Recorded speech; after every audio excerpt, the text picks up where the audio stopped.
Good morning, participant, and welcome you day 3 session.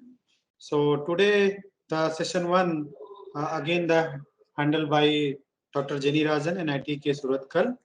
Sir going to talk about introduction and mathematical understanding of 2D CNN model with some application, and he will continue actually from his last lecture where he has stopped, and then he'll continue this topic.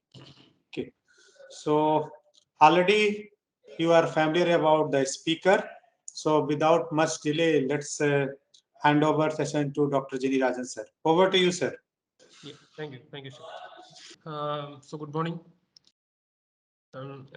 So yesterday we discussed about artificial neural networks, and I assume that you have some idea about how ANN works.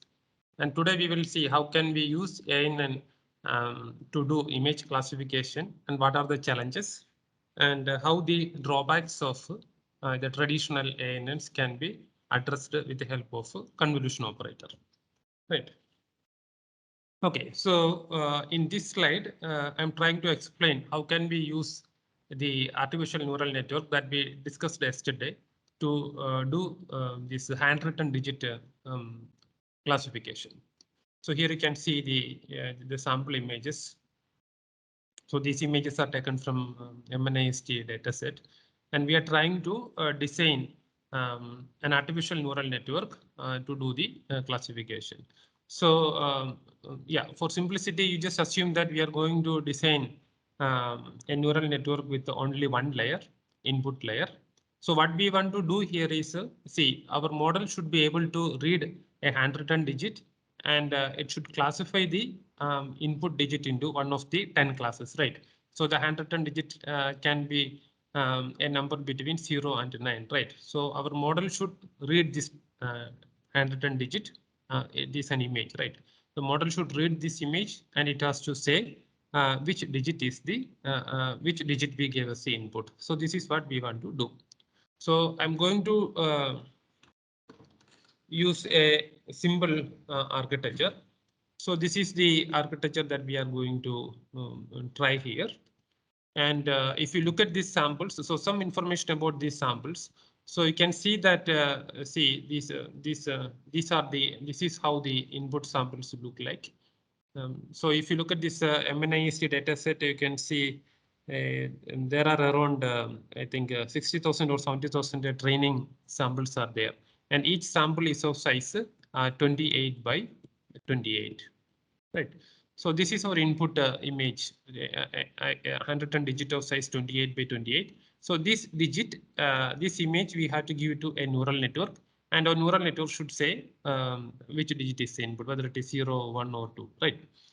So now we have to do this with an artificial neural network. So this is the architecture that we are going to use. So if you look at this architecture, you can see that there are 10 neurons. And now we have to give the input.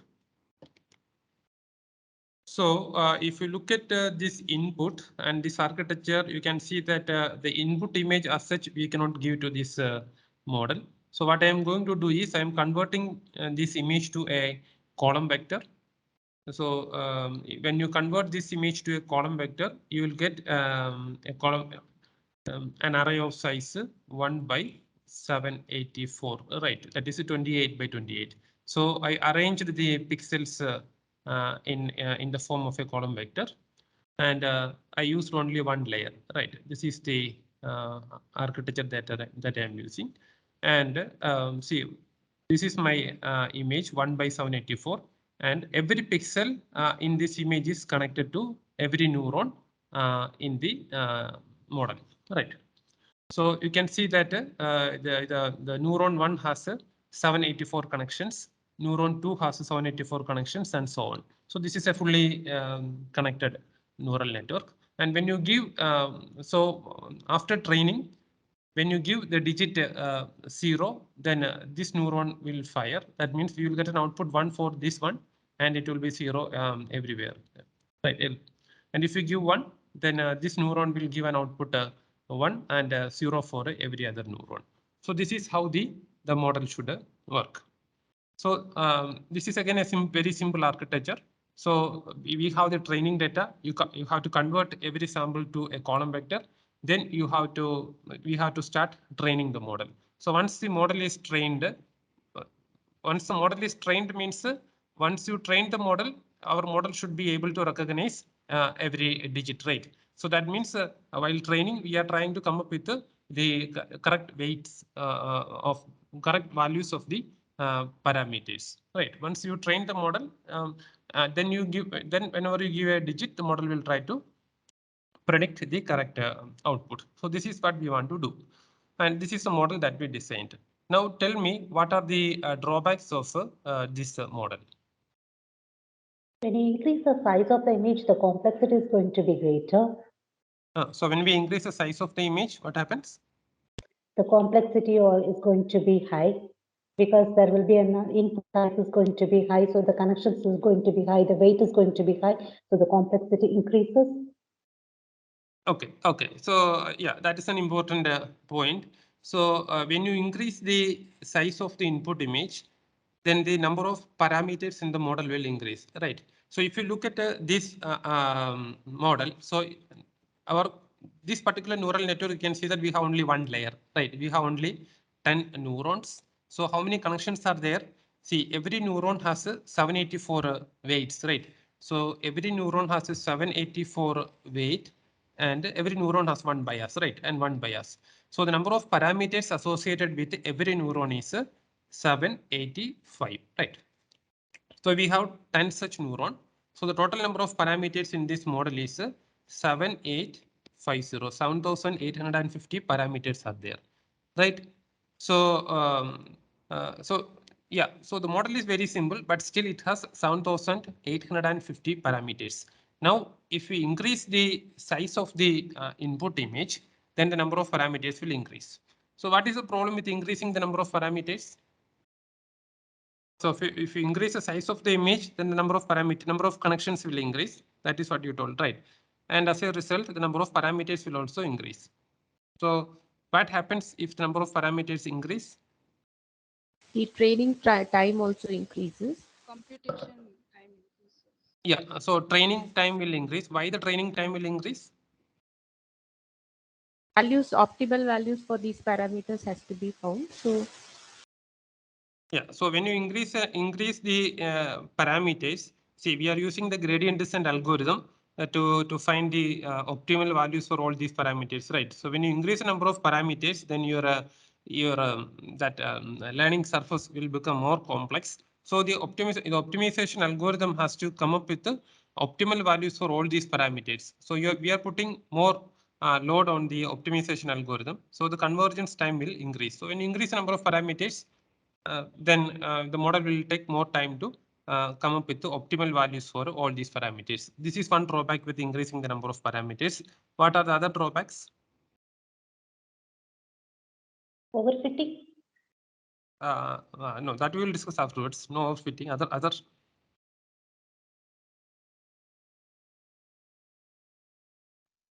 So to run this model, what you have to do? You should bring the model to the memory, right? So when the number of parameters increases, what happens to the memory requirement? The memory requirement will also increase, right? So when you increase the number of parameters, the memory requirement will increase. So that is another drawback. So see, this is a very simple model. So when you design a model with millions of parameters, so you can assume how much memory the model will take. So if you want to run the model, you have to bring the model to the memory. It is not just the memory. It is not just the model. You need the model as well as the data. The model and the data you have to bring to the memory. Then only you can train the model, right? So when your model is very complex, or when the number of parameters increases, the memory requirement will also increase. This is another drawback. So that is why, see, we always want a simple model that works well. So if the simple model is not giving good results, then only you have to go to a complex model, right? So that is the reason why we usually do not start with a complex model. So if our model is simple and if it is giving good result, then we have the advantages. The number of parameters will be less, the model will converge fast, the memory requirement will be less. Right. So this is the problem associated with increasing the number of parameters. Okay. So this is one drawback of using artificial neural network to work with images. What are the other drawbacks? Any other problems with using ANNs to do image classification? Sir, here we are converting two-dimensional to one-dimensional, so the property of an image is changing. Yeah. So if you look at an image, you can see that there is some kind of a spatial relationship between the pixels in an image. Right, and that spatial relationship is very important. So, so when we observe an image, you can see that we are recognizing some of those digits based on the spatial relationship. So when you convert a 2D image to a one-dimensional vector, that spatial relationship we will miss, right? So we are throwing away the spatial relationship between the pixels. That information we are not considering. This is another drawback of using ANNs to work with images. So now we will see how can we solve these problems using the convolution operator. So these are the, you can, of course, you can use ANNs to work with images, but these are the problems associated with using ANNs to work with images. And in this case, see, you can also see these pixel values as features. So here what we are trying to do is to take the intensity as features, right? So when you create a column vector, you are giving 785 different features of every image. The feature means these are the intensity values. So based on these intensity values, we are trying to predict what digit we are giving as the input. Okay, so yeah. So in this slide, you can see how an ANN work and how a CNN work, and we will discuss in detail about the working of a convolutional neural network. So this is how this is how a traditional neural network or an artificial neural network work. So we will take inputs. So this x1, x2, etc., xn. These are the inputs, right? So these inputs can be some features that can be used to classify the data to some classes. So you'll take the inputs associated with every inputs. There is a weight, and then we will compute the weighted sum. This weighted sum will be given to an activation function, and the output of the activation function is the output of the neuron. So this is how it look like, right? So you can add many neurons. You can design a neural network with the different layers where every layer will be having with different neurons. But this is how every neuron work, right? The output of every neuron is a scalar value. Now, if you come to a convolutional neural network, what we do is, see, we use a convolution operator inside the neuron to extract the features. This is the main difference between a CNN and an ANN. So in the case of a convolutional neural network, you don't need to convert an image to a column format, to a column vector. So we have an image, right? So you convolve. So this, assume this X is the image. So this is my image.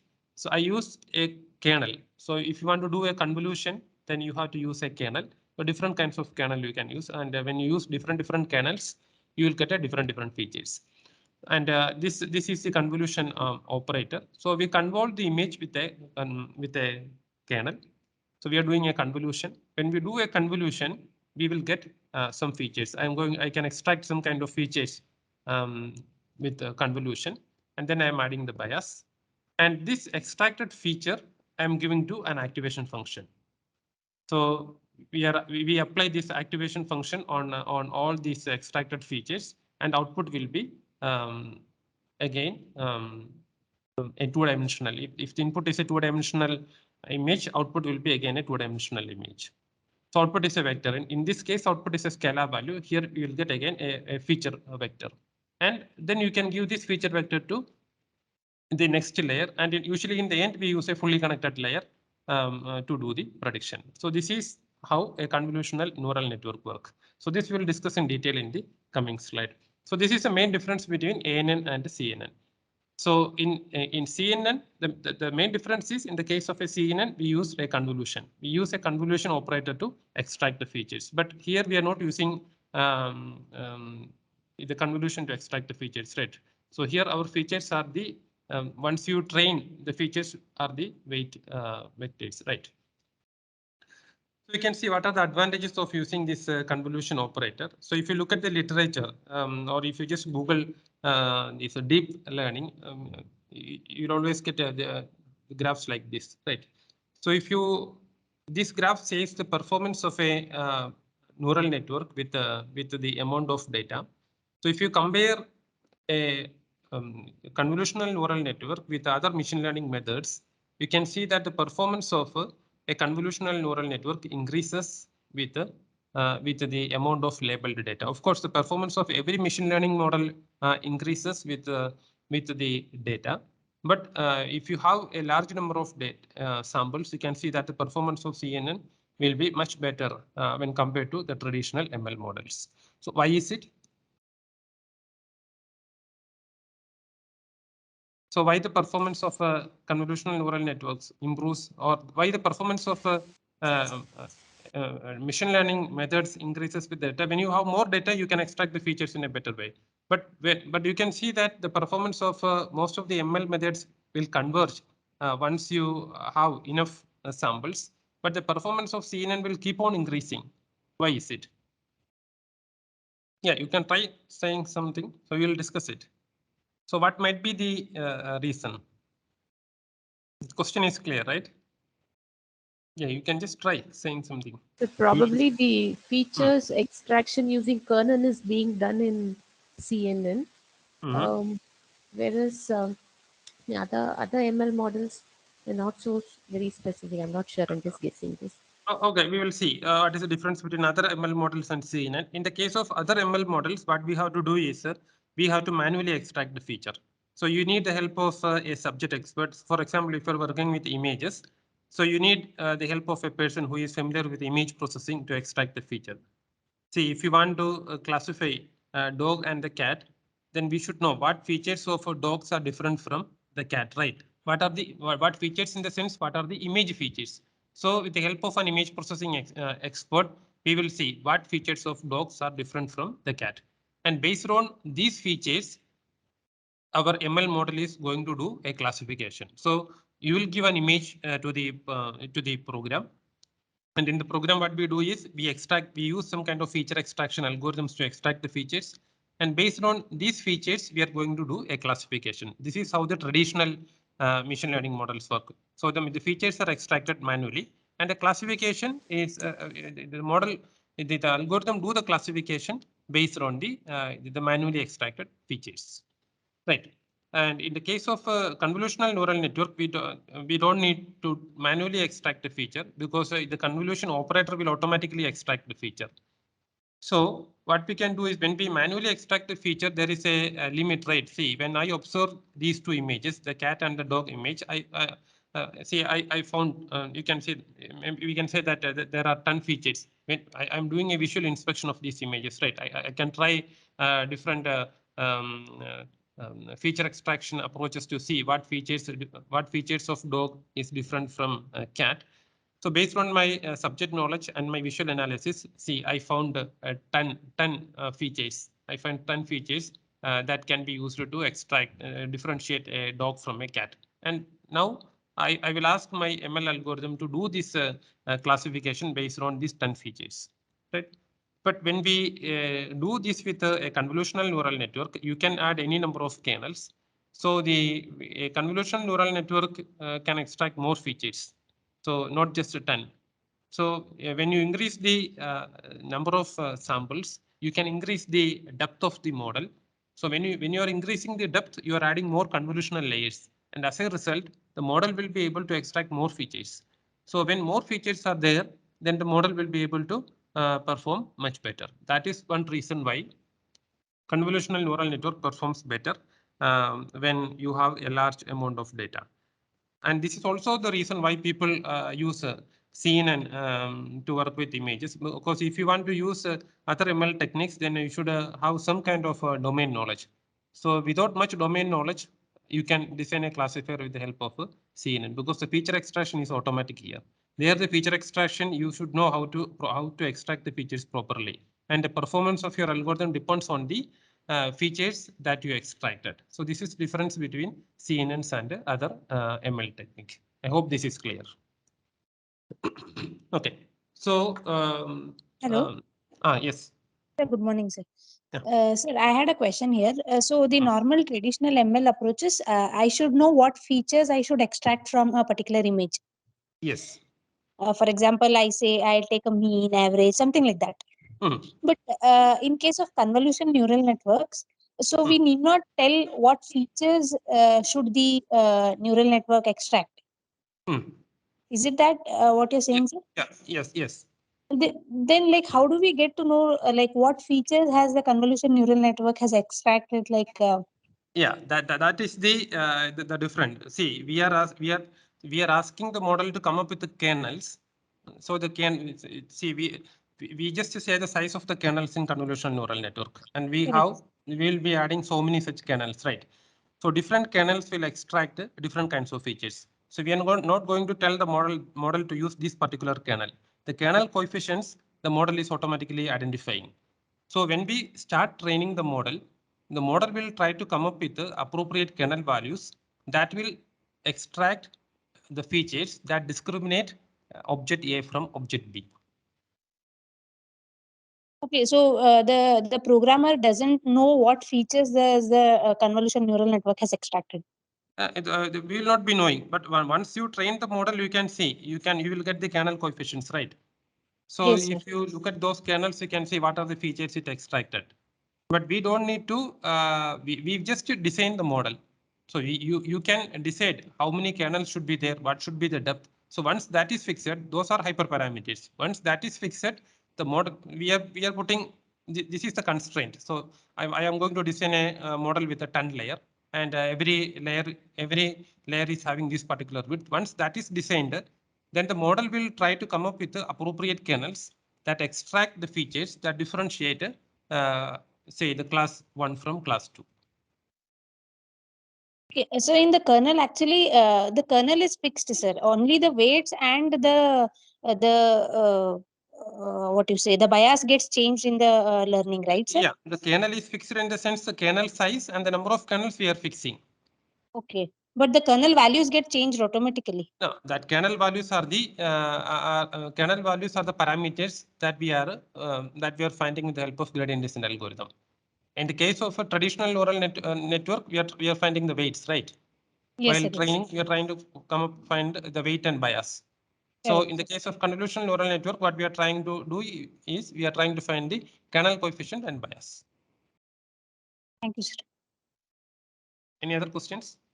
Okay, so as I told, in convolutional neural network, we are using a convolution operator to extract the feature. So you will see how this convolution work. So convolution is a basic operation that is useful to extract information from images. So if you want to do convolution, then you need a kernel. We will convolve the kernel with the image, and we will get some features. Right. So this operation is very simple, and it is easy to implement, and can be computed very efficiently. So this convolution has two important features. One is it is a shift invariant and linear. Shift invariant means we perform the same operation at every point in the image. So we use a kernel, and we will slide this kernel over the image. So the operation that we are applying on every pixel is the same. That is what we meant by shift invariant. Linear means this operation is linear. That is, we replace every pixel with a linear combination of the neighbors. So the neighborhood size we have to decide, and then we do weighted averaging. So this is what we do when we do convolution. So yeah, this can be better explained with this image. You just assume that this is my image I, and this is my kernel H. Now what I want to do is I want to do a convolution operation. So I want to convolve I with H. So here I am using a kernel of size 3 by 3.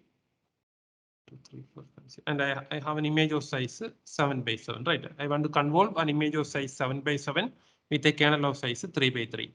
And you just assume that this is my kernel coefficient. So these are the kernel coefficients. So what I do is I place this kernel over here. So here I cannot compute the response, because see, then the kernel will go out of this frame, right? So I'll start from here. So first I will compute the response here. So if you want to start from here, then you have to do a zero padding. That is what you can do a zero padding, and then you can do the convolution. Otherwise, we will place the center of the kernel over here, and then we will do a weighted averaging. So weighted averaging in the sense it will be 0 into 4 plus this 0 into 0 plus 0 into 0. Then this 0 into this 0, this 1 into this 0, and plus this 1 into this 0, and so on. So we'll do a weighted averaging, and this value will be the weighted average of the kernel coefficient and this neighborhood region. Then we will move to the next region. We will place the center of the kernel here, and we will compute a weighted average, and that will be the new value here. So this is how we fill this resultant feature matrix. So if you look at this operation, see the operation is very simple. What we are doing is a weighted average, right? And you just look at the response. If you look at the response, you can see that we are trying to compute the response of this kernel on this image. So this is like a throwing stone in water. If you put stone in the water, you can see some kind of ripples, right? And these ripples again depends on the size and the shape of the stone. If you put a bigger stone, then you can see that there will be more ripples, right? If the stone is very small, the ripples will be less. So this is something like that. So we are throwing this kernel on this image, and you will get a response. And here we are recording that response. And this response will change if you use a bigger kernel or if you use a kernel with a different coefficient. So if you are using a bigger kernel, then you will get a different response. If you use a different kernel, then you will get a different response. So by using different kernel values, you will get different kinds of features. Maybe we'll do an experiment. So this will be more clear to you. So I'll do this experiment in MATLAB. My screen is visible, right? Is my screen visible? Yes, sir. Yes, sir. Okay. Yes, sir. So what I'm going to do is I'm going to read an image. You can see the image that I read. So in MATLAB, the function imRead can be used to read an image. I'm reading. So this statement means I am reading an image called cameraman.tiff, and I'm storing the values in K. So if you look at the size of this K, you can see that the size of this image is 256 by 256. So this is a grayscale image, right? Now I'm going to print this image. MATLAB, you can do it with the help of IM tool. I'm going to print this image. So this is the image. Right. So now what I'm going to do is I want to do convolution. So if I want to do convolution, then I have to create a kernel. So I'm going to create a kernel. So this kernel is an averaging kernel. So when you place this kernel, it just computes the average of the neighboring values. So even you can do it in an easy way. I'm not going to use a built-in function. So h is equal to once 5,5.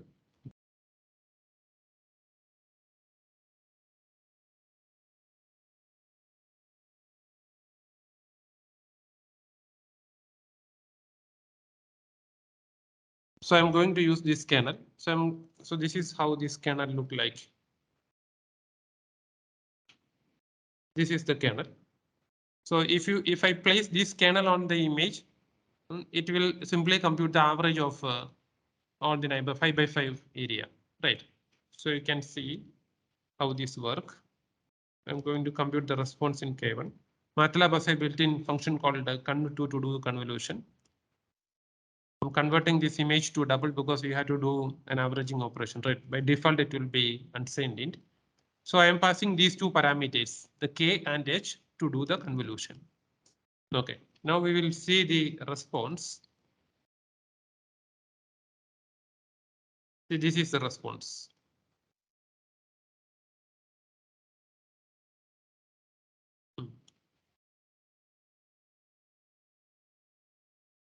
So if you look at the original image, so this is the original image, and the other one is the resultant image. So can you see any difference in these two images? So what happened to the original image when we did convolution? It blurred. It blurred. The image blurred on this what this operation did is it smoothed a smoothing operation, right? So now this is a response. So this is a response of this particular kernel on this image, right? Now we are going to increase the size of this kernel, right? Instead of 5 by 5, I'm going to use a kernel of size 9 by 9.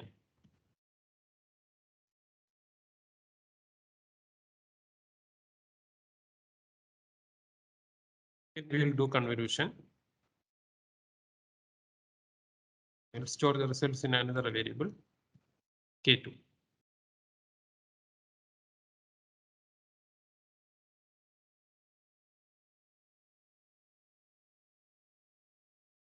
Okay, this is the resultant image. So now you can see the difference. This is the original image, right? This is the response of the first kernel, and this is the response of the second kernel. So we use an averaging kernel, but we used a bigger kernel. So can you see any difference? Become more blurred. Yeah, more blurred because we use a bigger kernel, right? But the operation that we did is same. So both kernels are averaging kernel only or the smoothing kernel. But we use in the first experiment we used a small kernel, and the second experiment we used a bigger kernel. So this experiment is just to show the response of a different kernel. So the kernel that we use is an averaging kernel, but in the first experiment we used a small kernel, and as a result the blurring was less. And in the second experiment we used a bigger kernel, and as a result the blurring is more. Right. This is a response of this particular kernel on these two kernels on this image. Now I am going to use a different kernel. I'm going to use another kernel. How this kernel look like? So this is the kernel that I am going to use.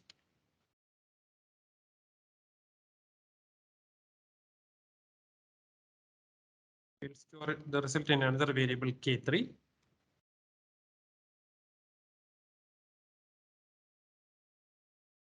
Okay, there are negative values. We'll take the absolute.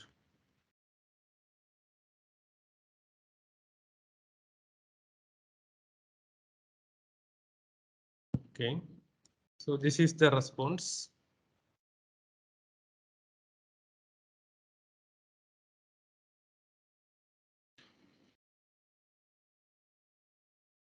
Okay.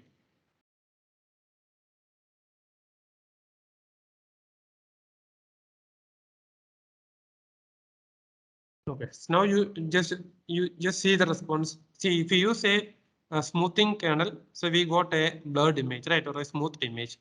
Now this kernel did a different thing, right? So what you are seeing is the edges, right? So if I use an edge detection kernel, the kernel that I used now is an edge detection kernel. So when I used an edge detection kernel, I got edges. So you can use different kinds of kernel to get different kinds of features. So this is what we do with convolution. So based on the kernel, the important thing is the kernel. The convolution operation is very simple. So this operator takes two inputs, an image and a kernel. And based on the kernel, we will get a response. So if you change the shape of the kernel or the size of the kernel, you will get a different kinds of response. The response you can also call as features. So we are trying to extract a different kinds of features from an image with the help of different kinds of kernel. So this is what the convolution do. I hope this is clear. Any questions?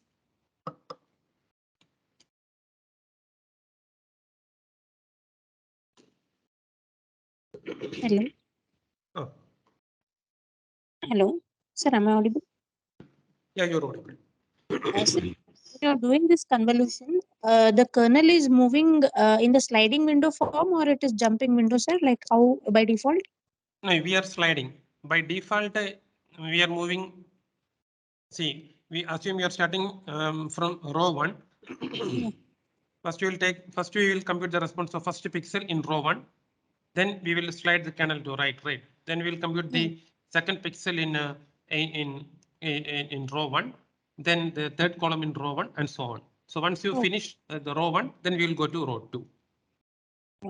So this is the default one, but of course, if you want to skip the rows, then that is also possible. So then the size of the resultant image will be smaller, but this we will discuss in the coming slide. Okay.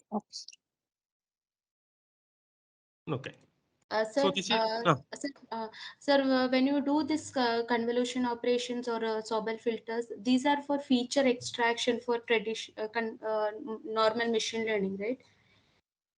Or how? Because you told that feature, machine learning need manually feature extractions, and for deep learning or like convolution and all, that machine itself will take care of this feature extraction, right? So how it be? See, in the case of machine learning, see there are different ways to extract the feature. Even the mean value of the entire image is a feature, right? The standard deviation is a feature. So you can extract a feature with, there are different ways in which you can extract the features from an image. With convolution, we are extracting different kinds of features. So in traditional machine learning, say we will, you can use any feature extraction methods to extract the features. Once you extract the features, what we are doing is we are giving these features to the model or the machine. The machine is the mathematical model, right? The machine in machine learning is a mathematical model. It is not the hardware. So we are giving these features to the machine, and the machine will do the classification based on the features that we extracted. So in the case of convolutional neural network, we are using the convolution operator to extract the features. So there will be so many kernels in our model. So when we design the model, say there will be different layers, right? Every layer there will be different neurons. If you have 10 neurons, in 10 neurons you will be using 10 different kernels. So 10 different features we are extracting, and based on these features we are going to do the prediction. There is no manual intervention. But in the traditional ML models, the feature extraction part we have to take care. So we have to design some algorithm, or we have to use different feature extraction algorithms to extract the different kinds of features. Once that is done, then those features we are giving as input to your machine. Is it clear? Yes, it's clear, sir. And when we do RGB, like right now, only grayscale, right? That means a single band. So when it is RGB, how the filters will work? So when it is RGB, see if color is important, if color is not that important, you can convert it to grayscale and you can extract. Or if you want to consider all the 3 layers, then you can use a 3D kernel. So now we have used a 2D kernel, right? So you can use a kernel of size 3 by 3 by 3. So then we will be considering the first frame. We have 3 frames. So you have to place the kernel on the center layer, and we have to again do a weighted averaging. So in this case, we did the weighted averaging of these 8 pixels, right? So when it is 3D, the pixels in the front layer and the last layer also will be used to do the weighted weighted average. Okay, sir. Okay, so we can give the dimension of images like this. Like you have all the freedom. You can decide what should be the kernel. The kernel size we are fixing, right? If it is say now these images are 2D images. If you are using medical images, for example, MRI or CT, these are 3D images. So when you use 3D images, then you can use 3D kernels. Like satellite imageries, we look for maybe 5 to 6 bands. So at that time also we can change the dimension. That's what you're saying. You can change the dimension of the kernel. If you want to consider, if you want to take the information from all the 6 bands together, then you can use a kernel of 6D, right? Oh, okay, got it. Thank you, sir. Thank you. Or if you want to process different channels separately, then that is also possible. Okay. Sir, how do we decide upon the number? Sir, how do we decide upon the number of kernels? Number of kernels is a hyperparameters. So this is again based on the trial and error. So you have to start with, as I told earlier, we have to start with a simple model with the minimum kernels and see whether you are getting the expected result. If that is, if you are getting the expected results, you can stop there. Otherwise, you have to increase the it is the width and the height of the width and the depth of the model. So that is a hyperparameter. Number of kernels we don't know how to fix it automatically, because you have to you start with a simple model and gradually you can increase the number of neurons in the layer and the number of layers and all.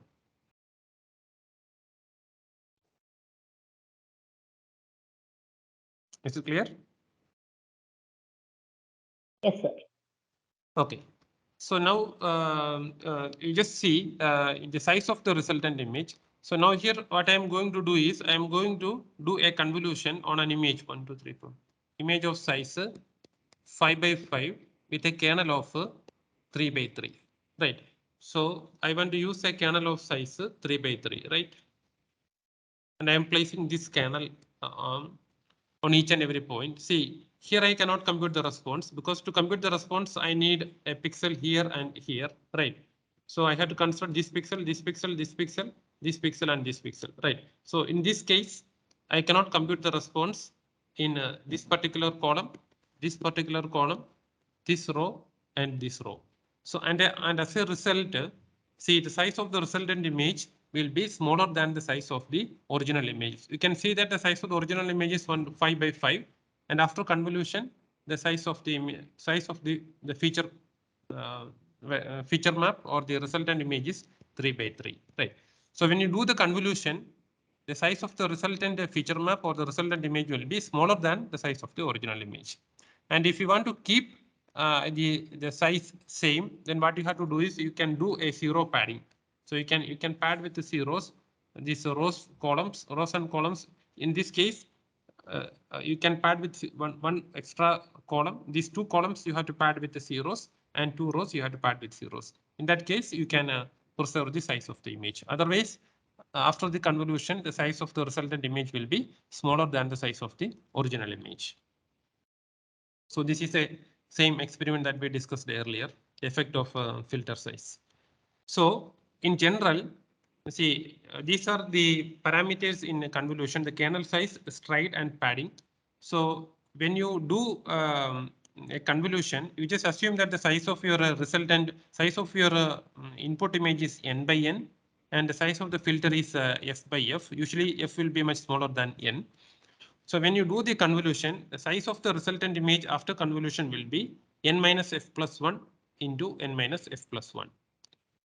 If you want to preserve the size, then you can do a zero padding. So with zero padding, this will be the size. This you can equate to n by n, so that you can find the values of this p. You can also do a strided convolution. Strided convolution, in the sense, by default, the stride is 1. When you do a strided convolution, you can skip the rows and columns. So when you skip the rows and columns, the size of the resultant image will be further small, or the size of the feature map will be small. So here you can see an experiment with stride 1 and stride 2. So this is the experiment with the stride 1. So we use a 3 by 3 kernel. So we will start from here. Right. First, we will compute the response of this pixel. Then we will compute the response of this pixel, this one, and this one. Then from here we will start. Right. So this image is of size 6 by 6. So 2 rows and 2 columns, we cannot compute the response. And as a result, the size of the resultant image is 4 by 4. Here we are going to increase the stride. So here the stride is 2. So in this case, first I will compute the response here. Since the stride is 2, I am going to skip every alternate rows and columns. So first I compute the response here, then I will compute the response here, then I will compute the response here. And as a result, the size of the feature map will be 3 by 3. Right. So it is up to you to decide what should be the value of stride. The value of stride is again a hyperparameter. So if you are using very big images, then of course, you see, after the convolution, these feature maps also you have to store in the memory, right? So the memory requirement will again increase. So if you want to reduce the memory requirement, then you can increase the value of the stride. But of course, you have to pay for it. If when you are increasing the value of stride, of course, you are throwing away some information from the images. Maybe that information may also be useful in doing a better classification.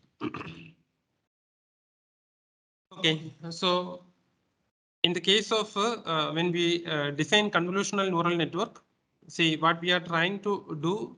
So in every neuron, we are doing a convolution operation, and in traditional neurons, traditional neural network, what we are trying to, with the help of gradient descent, what we are trying to do is we are trying to come up with the optimal values of these parameters, weights and bias. So in the case of convolutional neural network, what we are trying to find is to find the optimal values of the filter coefficient. If you are using a 3x3 kernel, then we are trying to find the values of these kernels. Okay, so now you just one more thing.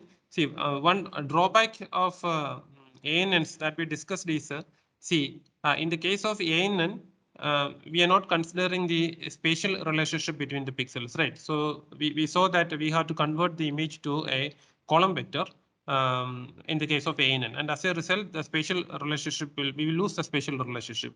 So when you use a convolutional neural network, you don't need to convert the image to a column vector, and as a result, you can preserve the spatial relationship between the pixels. So that drawback we addressed with the CNN. The other drawback is the number of parameters. So we saw that the number of parameters will increase in the case of ANN. If you increase the size of the image, then the parameters will increase, right? So now look at the convolution operation. See, assume we are using a kernel of size 3x3 to extract the features. So how many parameters are there? How many parameters are there in a 3x3 kernel? 9. So 9 filter coefficients we have to extract, and assume that the image size is 28 by 28.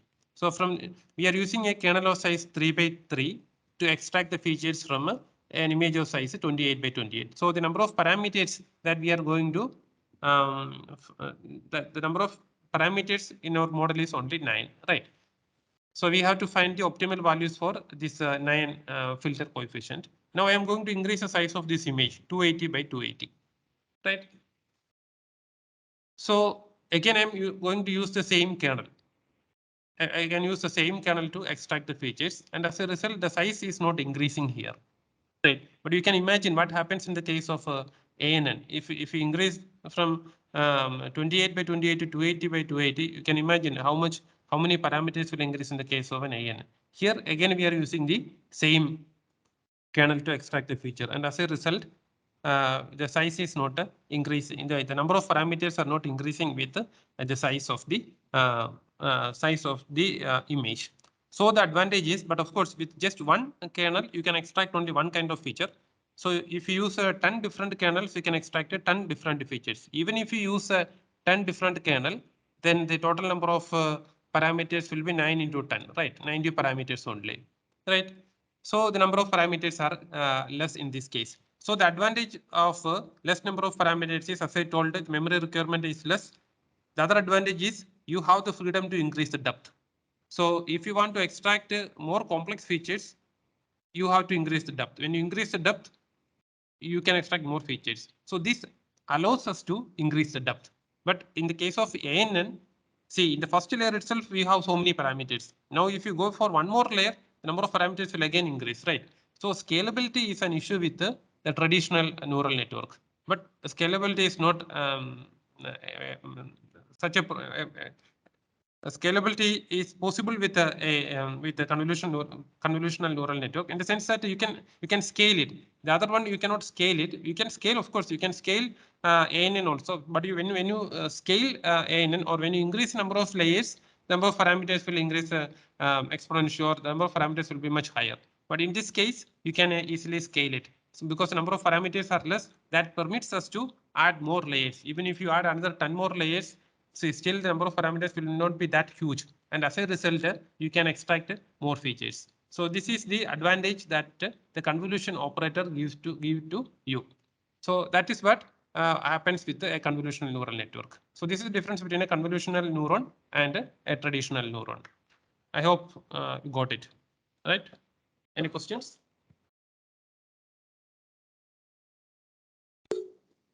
Good morning, sir. Ah. Like, sir, for satellite data, so what would be the optimized size of an image in order to fit for the model? Optimized stride value or size? Image size. No, image size, it again depends, right? So you can see, if you look at satellite images, most of the satellite images, the image size is very huge. So the resolution is the resolution should resolution is usually very high. So we always prefer the image in its original resolution. But the problem is if you work with the image in its original resolution, say 1024 by 1024 image, then the memory requirement is more. It is not just a memory requirement. And when we do this this convolution operation, see, if your image size is 10 by 10, then you have to do this operation 100 times, right? If it is 100 by 100, then you have to do this convolution 10,000 times, right? Yeah. So the number of multiplications will increase dramatically if you increase the size of the image. Even though the parameters will not increase, but the computation time will be much high. Yeah. So you need more memory. The computations will be more. So usually what we do is we will instead of using a very big image, usually we scale down the image to 256 or 128, and then we will work. Of course, when you do scaling, of course we are throwing away some information. So this is again some kind of compromise. You have to see. You have to consider the computational capability of your computer and all those things. The same problem we are facing. GPU time is not supporting if we take a large number of images. Yeah. So if you are working on such an environment, then you have no other way, but you have to use a small image. But if you have a better equipment with a high memory and powerful GPU, then you can use a high resolution image. So you can see the performance in the results also.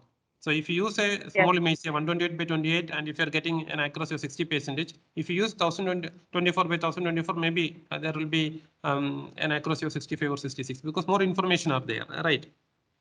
Yeah. But again, the hardware constraints are there. So all those things we have to take into account. Yes. Thank you. Okay, so we will see how a convolutional neural network work. So we have an image, we have an input image, right? So first, this input image, we are applying. We have a kernel. We just assume that we are using a kernel. So when we do a convolution, we will get a feature map, right? You just assume that these are the feature map. Then what we do is see after convolution, see h into x plus b, right? And so this operation we will do, and then we are giving this to an activation. Assume this is A. We are giving this to an activation function. So this is the activated feature map. And this activated feature map you can give to the next layer. But usually in a convolutional neural network, we also do pooling. So this pooling is to reduce the dimensionality. So you just assume that see we are using an input image of size say 5 by 5, and you are using a kernel of size 3 by 3, right? So we'll get a feature map of size 3 by 3. But if I use 10 such features, then the number of feature maps will be 10, 3 by 3 by 3 by 10, right? If you use 100 kernels, then it will be 3 by 3 by 100. So when you increase the number of kernels, again, the memory requirement will increase. And so this is again a problem. So as a solution, what we can do is we can do some kind of pooling. Say, assume your image size is the feature map size is 256 by 100. Then we need some memory to store this feature map, right? So if you can reduce the size of this feature map with the help of a pooling operation, then the memory requirement can be reduced. That is what the pooling operation do. So this we will discuss in the next slide. But this is how a particular layer look like. So we have an input, we'll do convolution, activation, and then we do a pooling. And this will give to the next layer and so on. So the purpose of pooling is to reduce the dimensionality. So here you can see the commonly used pooling is max pool and average pool. So here you can see how the max pool and average pool work. So I'm going to use a pooling kernel of size 2 by 2. So I will place this kernel here, And in the case of max pooling, we will try to find the maximum value. So the maximum value here is 6 and use a stride of 2. So then I will compute the maximum value here, that is 8. Then again, since the stride is 2, we will go to here. We find the maximum value 3, 4, right? So we apply this pooling to the feature vector. And when we do the maximum pooling, what we are trying to do is we are trying to extract the most important features or the prominent features.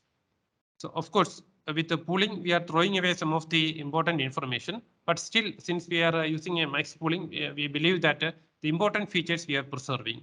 And so, and as a result, see, if you look at this feature map, we can see that the size is 4 by 4, right? So now, after applying the pooling, this is a 2 by 2. Right. So the memory requirement we can reduce with the help of a pooling operation. So this is one advantage of pooling. Can also do average pooling. In the case of average pooling, we'll do the averaging operation. The other advantage of pooling is the pooling is actually invariant to small translation and rotation. So even if you rotate or translate the image a little bit, there will not be much change in the resultant the output. So in that sense, pooling is invariant to small translation and rotation, and to some extent, we can also avoid overfitting with the help of pooling. Okay, so this slide shows the difference between deep learning and machine learning. For example, if you want to identify car, so in the case of traditional machine learning, first we have to extract the features with the help of an expert. Then these features will be given to the model, and model will say whether the input is a car or not car. So these two things we can club together into one module in the case of a deep learning. So our input is a car. The feature extraction and classification are doing automatically, then it will do. So the manual intervention, the expert, the involvement of an expert can be avoided in the case of a machine learning, in the case of a deep learning. Okay, so this is how the network look like. Assume that we are this is my input. We have an input of size 28 by 28, and here I am using 3 kernels. So can you guess the size of the kernel here? See, this is output that we got after the first layer, 24 by 24 by 3. So how many kernels we used here? 3 by 3. 3. We used 3 kernel. What is the size of the kernels?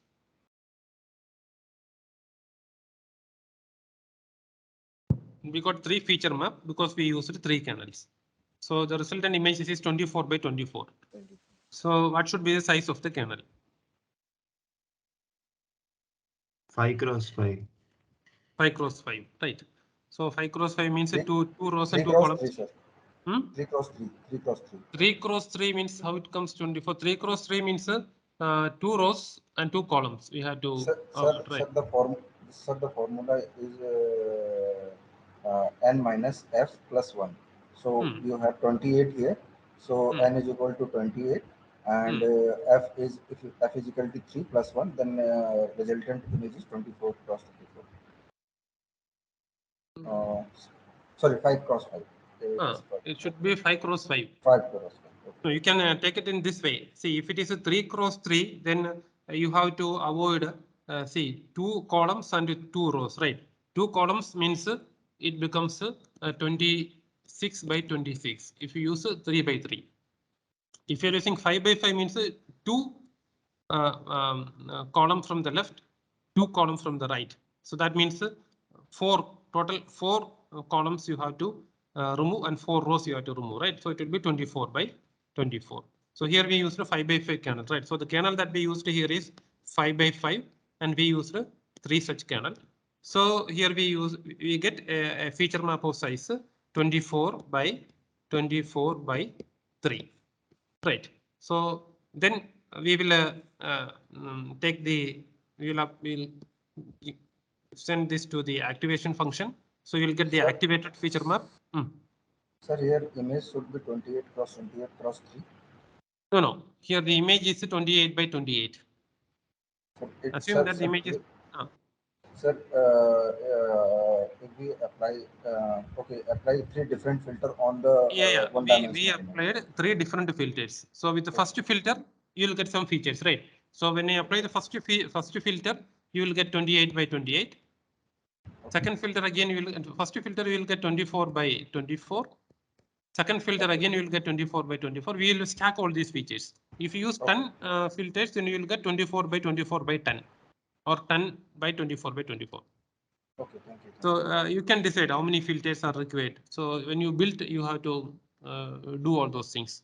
So in this case, we used only 3 filters. So that is why we got a feature map of size 24 by 24 by 3. Then we have to apply activation function. So then we will get the activated feature map. So again, it will be 24 by 24 by 3. Then we applied pooling.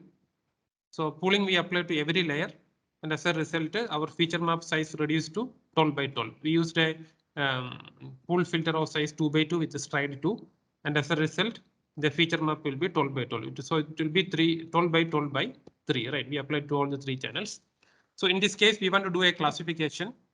So in the last layer, we used a fully connected layer. So every neuron is connected to 12 into 12 into 3 features. So this is again a fully connected layer. And then we will do a prediction. So this is again for this handwritten digit classification. So when the digit is 0, this will be activated, or we will get 1 0 0 0 0. And the digit is 1, it will be digit is 0, this one, and the digit is 1, this will be activated, and so on. So this is how we design classification architecture with the convolutional neural network. Sir, I have a small doubt. Sir, Yes. after the max pooling, our size of the image is halved. Size of the image half is because we use a stride of 2. Yes, sir. Full filter of size 2 by 2. Yeah. So if I repeat this convolution layer and the 2 by 2 pooling for 5 times, what will become the size of my image? Yeah, see, there are 2 ways to reduce the size. So one way is to increase the stride in convolution, and other way is to use pooling, right? Both ways you can reduce the size. If you increase the stride in convolution, that will also reduce the size of the feature vector. And if you use a pooling, that will also reduce the size of the feature vector. But pooling has some advantage over increasing the stride in the convolution. Both will give you different results. So as I told earlier, pooling is invariant to small translation rotations and all. Small transformation pooling is invariant, and to some extent, it will also help in avoiding overfitting. So usually we prefer pooling over increasing the stride in convolution. Okay. Does pooling lead to the vanishing gradient? Sorry, vanishing gradient. Yes. Yeah. If we use more number of pooling layer, then our gradient will vanish soon. And yeah, so there are ways to avoid a vanishing gradient. So if we increase the number of layers, then there is a very high chance that the gradients will vanish at some point of time. But there are some ways to avoid vanishing gradient, like you can also do something called a batch normalization. So after every layer, you can normalize the value again to this, say it is -1 to 1. You can again normalize it. So if you do batch normalization, to some extent, you can avoid a vanishing gradient problem. But there are many other techniques with which you can improve the design of a neural network, like skip connections and all. But that is not in the scope of our discussion. But vanishing, as you told, right, vanishing gradient problem. When you increase the number of layers, of course, there can be vanishing gradient problem. But you can use batch normalization to avoid it, or skip connections to avoid it. There are ways to do it. But of course, what you told is correct. If you increase number of layers, then the gradients increase. Okay, thank you, sir. So one small question. Yes. So these kernel values, can you tell me how does this machine actually determine the kernel values using which algorithm? Is it the same GD or? It is the gradient descent. So you can use any different optimization algorithm, but the most commonly used optimization algorithm in convolutional neural network is the gradient descent. So we will start. So assume that we fixed the size, we fixed the architecture. So we decided the kernel size and the number of kernels. Then what we do is we assign all these kernels randomly. So we assign random values to all these kernels. And once the learning starts, the gradient descent algorithm will come up with the appropriate kernels that will do the classification properly. Okay, thank you. Okay, so this is something about the train data, validation data, and test data. So this we discussed yesterday, but I think we didn't discuss the validation data, right? So usually we know that see, these all are machine learning model, and we need the data to develop the model, right? And usually we divide the data into train data and test data, and you know the purpose of train data and test data, right? So with the train data alone, we cannot develop the model. So with train data, you can develop the model, but you cannot evaluate. You can also evaluate the performance of the model on train data, but we cannot check whether the model is overfitting or not with the train data alone. So we need train data and test data. But usually when we start developing the before the training, usually we divide the train data again into train and validation, and the train and the test data we will keep it separate.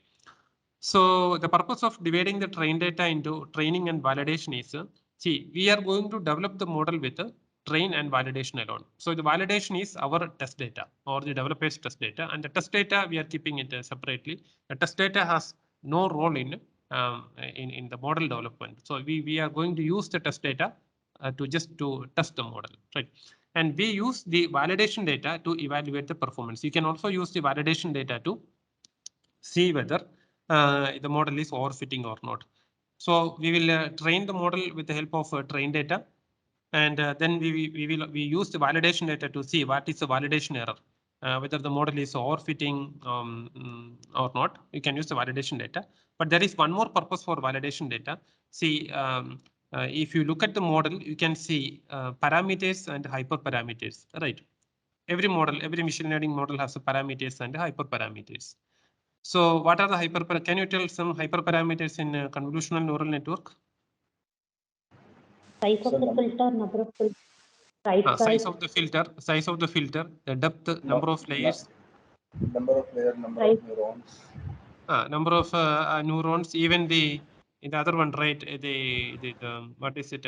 There is something called the step size, right? The learning rate, right? The learning rate is a hyperparameter, right? So now tell me, what is the difference between parameters and hyperparameters? So you know what are the parameters in the model, what are the hyperparameters? Okay, before that, what are the parameters in our neural network? Weight and bias. Weight and bias. In the case of a convolutional neural network, it is the weights are the kernel values. Okay, weight and bias are the parameters, and you know what are the hyperparameters. Now tell me the difference between parameters and hyperparameters. Yeah. Hyperparameters are those parameters that are used to tune the parameters. How we are estimating parameters? How we are finding the true value of parameters? The machine learns the parameters, whereas hyperparameters, we manually specify it through trial and error. Yes. So when we train the model, we are trying to find the optimal values of the parameters, right? So optimal values for the parameters you will get with the gradient descent method if you're using gradient descent as optimization algorithm.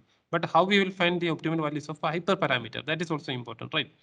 So see, assume you are developing a model, and these hyperparameters you can fine tune with the help of validation data.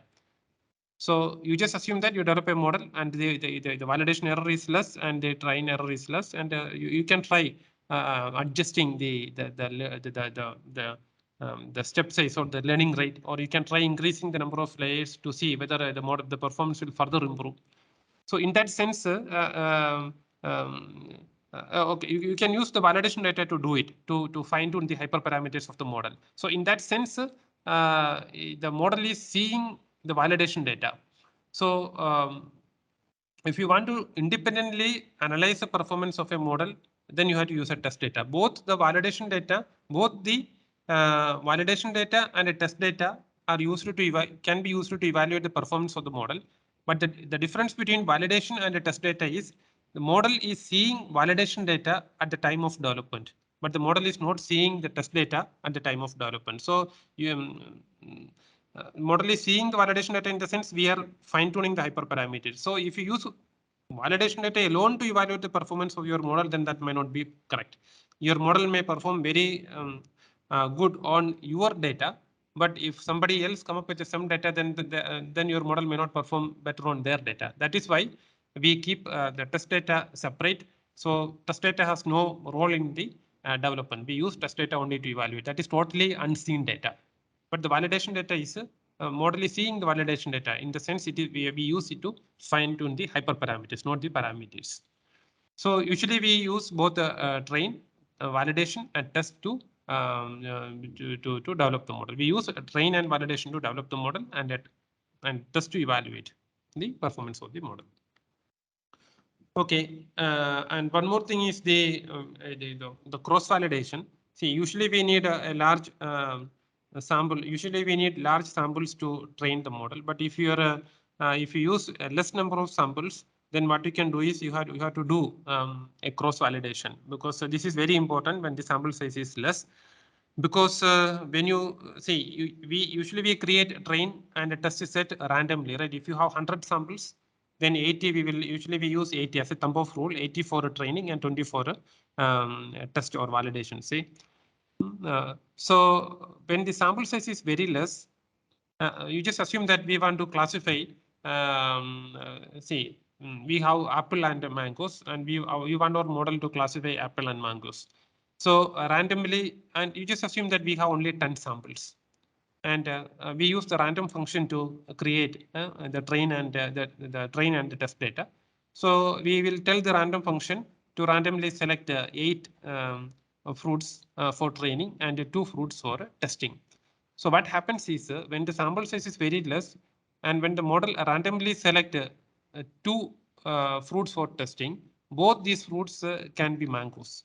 We want one apple and one mango, right? Then only we can say how good the model is in predicting apple as apple, and how good the model is in predicting mango as mango.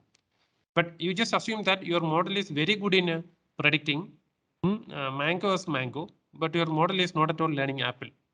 And assume your test data has 2 mangoes. So now in this case, what happens is you will get an accuracy of 100, because the model is classifying the test data correctly. Your model is good in classifying mango as mangoes, and test data we have 2 mangoes. So then we will see that, okay, I developed a model and I'm getting 100% accuracy. My model is very good. But your model is not good, right? Your model is biased.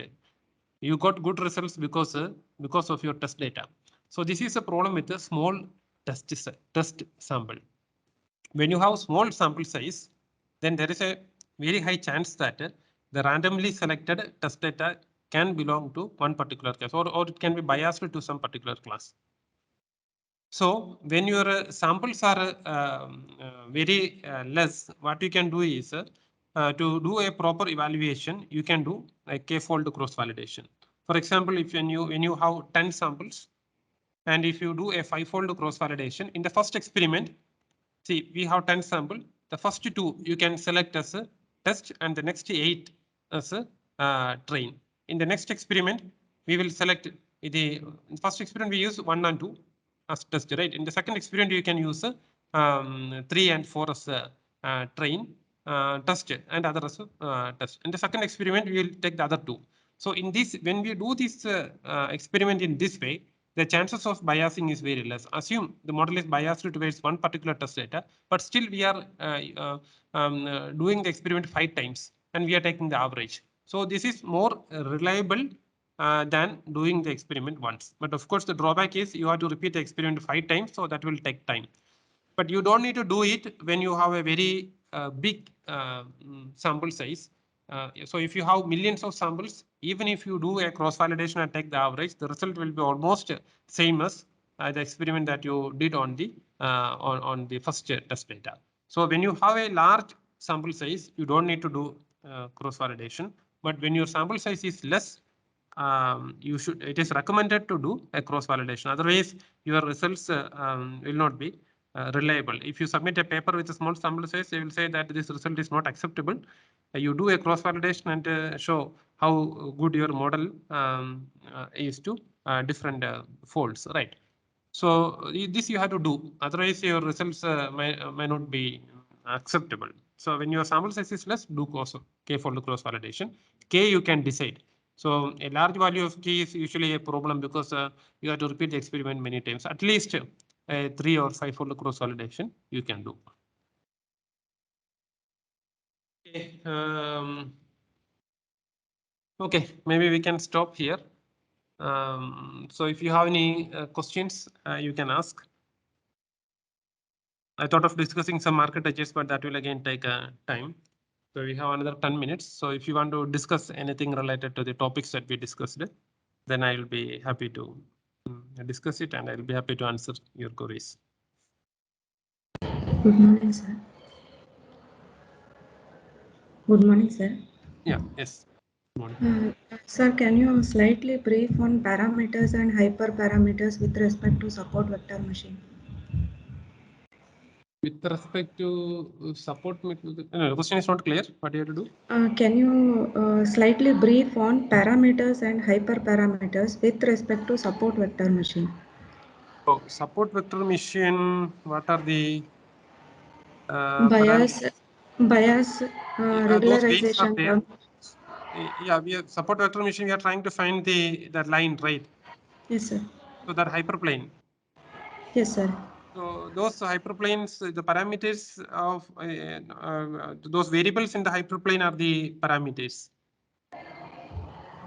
Okay, so there is no need of any validation set when I go for SVM classifier. You need the validation set, but there are hyperparameters also, right? So I had to just look at the support vector machine to see what are the parameters and hyperparameters. But of course, every machine learning model, there are parameters and hyperparameters. You need a validation set. Okay, thank you. Sir, in CNN somewhere I have read that it is location invariant. Can you just tell something on it, sir? Why it is called CNNs? What is location invariant? It says CNN can identify images even if the position of the features are not exactly like if ears of a dog is on the corner or in the center or in the right. That may work because we are trying to see whether there is a dog or not, right? Yes. So yes. even if it is slightly translated to a different location, still the model will be able to say whether there is a dog or not. But the other problem with the CNN is if you say assume we developed a model to identify the face, and if you change the position of the eyes and the nose, still CNN will say that this is what is a face. Face. It is not what we can say. So, but that should not be the case. And this is again another drawback of CNN. It is not computing the position. See, if you want to say a particular object as an object, then the position of the features. different features is also important, right? Yes, yes. Even So if you this change becomes a drawback, or sir, this is a drawback then. Yeah, this is a drawback. But there are methods, advanced methods like capsule networks that can that take care of these positions also. Okay. But those architectures are very complex when compared to a normal convolutional neural network because it uses some other kind of routing algorithm, and the training will take more time. Okay. You can just compare a convolutional neural network with our brain. So if you look at a convolutional neural network, you can see that a convolutional neural network requires a large number of samples to train. So of course, these models are inspired by the working of brain, but our brain doesn't need that many samples to learn. So yeah, if you look at Taj Mahal, if you see 3 or 4 images of Taj Mahal, then and if somebody shows you a 5th image, you will easily identify Taj Mahal as Taj Mahal, right? But that will not be the case of a CNN. You need hundreds of images. Even if you take the image at a different settings with a different lighting conditions and all, the CNN may not work. But our brain will work. Brain will be able to identify. So this is one drawback of CNN. CNNs usually require a large number of samples, but our brain can learn from less number of samples. So to improve the performance of convolutional neural network, this Jeffrey Hinton and all from their group, they introduced a new concept called the capsules. So this capsule networks can learn with a less number of samples, but the drawback of capsule network is it is more complex and the hardware requirement is more. So if a CNN train in one day, then the capsule may take a week to learn. But of course, it can learn from a less number of samples. This is another active area of research. Thank you. And the other drawback of convolutional neural network is the samples. So you need a large number of samples to train a convolutional neural network. So if you look at this medical domain and all, creating a labeled image is a painful job, right? So if you want to do segmentation and assume you want to develop a model to identify to identify tumor from brain images. So we need the help of a neuroradiologist to find where is the tumor. So the neuroradiologist has to annotate the image annotate the image, and usually there will be thousands of images or hundreds of images. So annotating the image in this 100 samples or 1000 samples is very time consuming. So then the problem is we will not be able to use it. So what we can do is instead of using a fully supervised approach, even there is something called the semi-supervised approaches. That is another active area of research. In the case of semi-supervised models, what we do is these models models usually take a few labeled data and a large number of unlabeled data. Assume you have 100 samples, 10 is annotated and 90 are not annotated. So every expert can annotate few images. That will not be a problem. So if you ask a radiologist to annotate 10 images, he will do it. But if you ask him to annotate 1000 images, he will not do it. So in those circumstances, what we can do is you can go for a semi-supervised convolutional neural network. Semi-supervised models is again an active area of research, and many models are proposed in the last 2 to 3 years. So if you have a constraint or if you have shortage of labeled data, and if you have enough unlabeled data, then what you can do is you can also try semi-supervised approaches. Okay, I think maybe we can stop here.